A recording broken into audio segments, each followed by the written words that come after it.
Conduct लगने के बाद एक सिटिंग चीफ मिनिस्टर, एक ऑपोजिशन के प्रमुख चेहरे, देश की 6 नेशनल पार्टीज में से एक के नेशनल कन्वीनर को गिरफ्तार करती है, तो क्या इलेक्शन कमीशन ईडी को नोटिस भेजती है? जब इनकम टैक्स डिपार्टमेंट देश की एक बड़ी ऑपोजिशन पार्टी कांग्रेस पार्टी का बैंक अकाउंट सील करती है, तो क्या election commission income tax department को नोटिस भेजती है? जब income tax department CPI CPM को बरसों पुरानी उनकी फाइलिंग के बारे में, उनकी रिटर्न्स के बारे में चुनाव की घोषणा के बाद नोटिस भेजती है, तो क्या इलेक्शन कमीशन केंद्र सरकार की इनकम टैक्स डिपार्टमेंट को नोटिस भेजती है?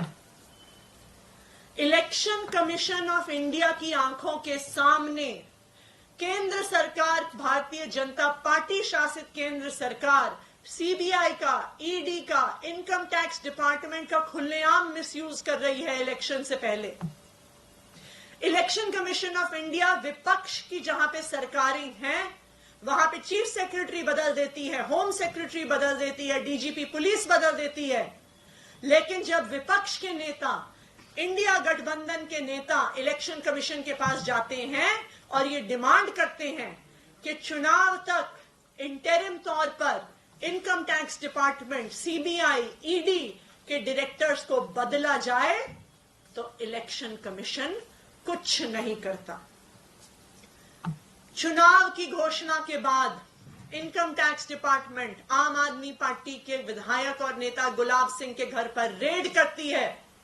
आम आदमी पार्टी उसकी शिकायत करती है।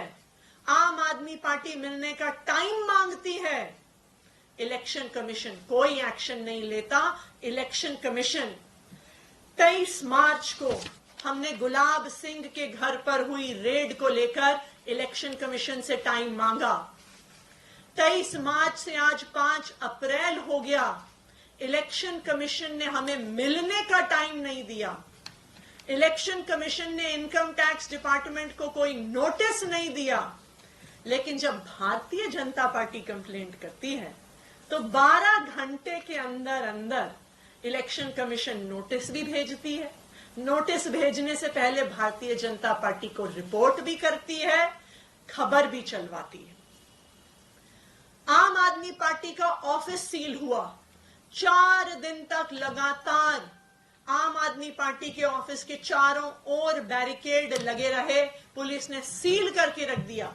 हमने फिर चिट्ठी भेजी। हमने 26 मार्च को चिट्ठी भेजी।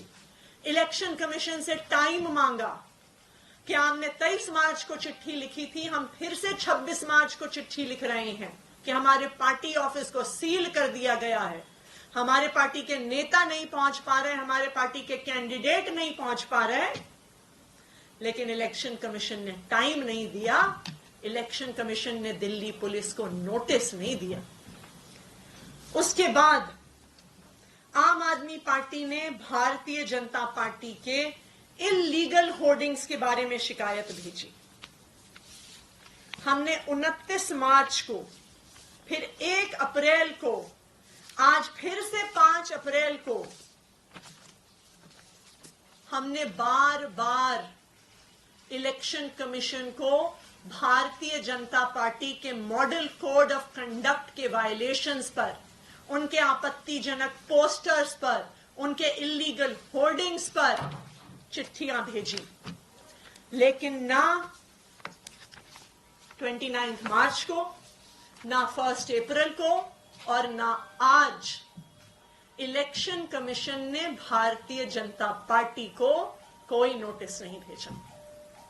तो आज ये देश के लिए चिंता का विषय है कि इलेक्शन कमीशन ऑफ इंडिया, जिसकी जिम्मेदारी है नॉन पार्टिजन होना, जिसकी जिम्मेदारी है फ्री एंड फेयर इलेक्शन करवाना, जिसकी जिम्मेदारी है लेवल प्लेइंग फील्ड देना, आज उस इलेक्शन कमीशन की न्यूट्रलिटी पर सवाल उठ रहा है।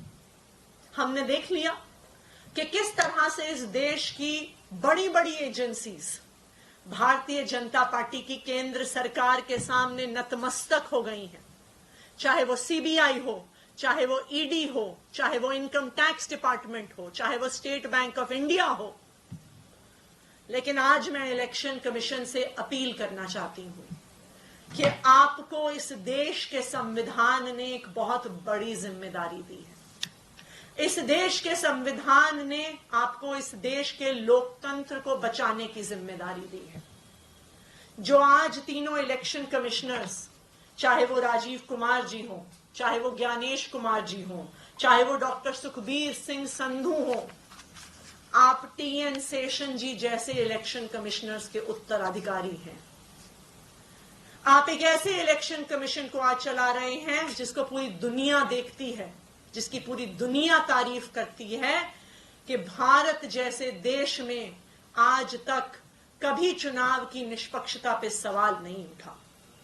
तो आज मैं इलेक्शन कमीशन से अपील करना चाहती हूं कि भारतीय जनता पार्टी और उनकी केंद्र सरकार के सामने नतमस्तक मत होइए। जिस तरह इतने सालों के बाद भी पूरा देश टीएन शेषन जी को याद करता है कि उन्होंने फ्री एंड फेयर इलेक्शंस, एक ट्रांसपेरेंट इलेक्शन प्रोसेस, एक लेवल प्लेइंग फील्ड को एक नई ऊंचाइयों पे लेके गए।